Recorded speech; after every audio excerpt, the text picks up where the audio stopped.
Until the middle of the 19th century, fixed rounds, as we know them today, did not exist. Shooters, soldiers, and hunters had to cast bullets and measure gunpowder for the shot on their own. This is a bullet mold. They cast bullets with it. First, you had to melt some lead and then pour it here, through these holes. After that, all the excessive lead was cleared away with a hammer, and the ready-made bullets came rolling out of the bullet mold right after you opened it. And this is a powdered flask we've started talking about already. Yes? Am I right? Yes. This is a special flask for carrying gunpowder. And what is this hammer for? There are words describing preparations for a duel in Pushkin's Eugene Onegin about the hammer hitting the rod. So the hammer and the rod were used to hammer the bullet into the barrel. I asked Andrei to teach me how to hit the rod with the hammer properly. To load the musket, you had to prepare the ammunition first. First of all, we roll a paper tube. Then you put the bullet on this tube. Okay? Next, you take another small piece of paper and wrap it around the tube. The one we have here is okay. And then you put some glue here, settling the bullet this way so we could unfold it later. Let's put some glue on it. So here it is. You can see the cartridge is ready to use. Now we only need to measure the gunpowder for the cartridge. Then we seal it, and now we're almost ready to shoot.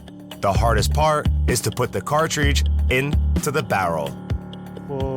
Back at that time, when such weapon systems as this musket were in use, Army rookies had to have good front teeth. What did they use them for? For carrying out the command, bite the cartridge.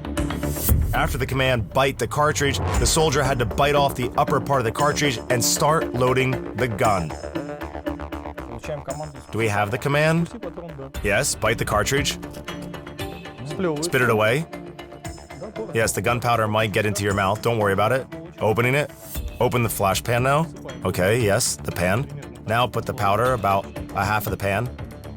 Done. Now close the pan. So now we're pouring some powder into the barrel. Yes, into the barrel. That's why this kind of gun is called muzzle-loading weapon. It's loaded through the muzzle. Almost all modern firearms are loaded on the opposite side of the barrel. It's called breech loading. A special mechanism locks the bore to make the shot possible. There are no such mechanisms in muzzle-loading weapons. Now let's pour it inside. Do it carefully, don't spill it. During the battle, you were supposed to do it quickly. That's why it was common to put more than enough gunpowder in the cartridge. And now, right, now we're putting the bullet in. Yes, the bullet with the paper. That's right. Now take the rod out and turn it around. Done. Now we start pushing it inside. Yes. That's not so easy. Oh, here, I got it. Do you feel like the rod is in the right place? Now I'll hit the rod with the hammer 2 more times.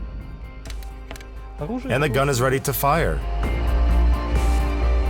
Unlike matchlock guns, the priming in muskets was produced with so-called flintlock. Flint is a crystal silicon mineral substance. The hammer made of this mineral hits this part of the gun, which is called the anvil or the fizzle. It makes a small amount of swarf after hitting the metal. As you pull the trigger, the flint slides on the frizzen surface, making hot swarf, which ignites the priming powder on the flash pan. Then the fire goes through the vent and ignites the primary cartridge.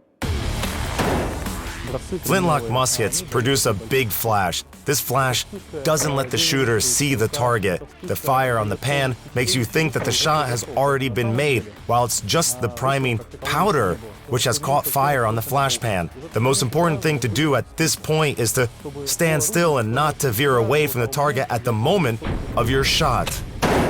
What a shot! I didn't expect it to be so loud. That's impressive. The flash was so bright. Yes, this is a spectator sport. Very entertaining. I'm lost for words. Really cool. Very powerful and very beautiful. I was sure that the shock power would be strong, but in reality, it's not. This gun is Really easy to control, really surprising. Yes, this black powder burns out slowly.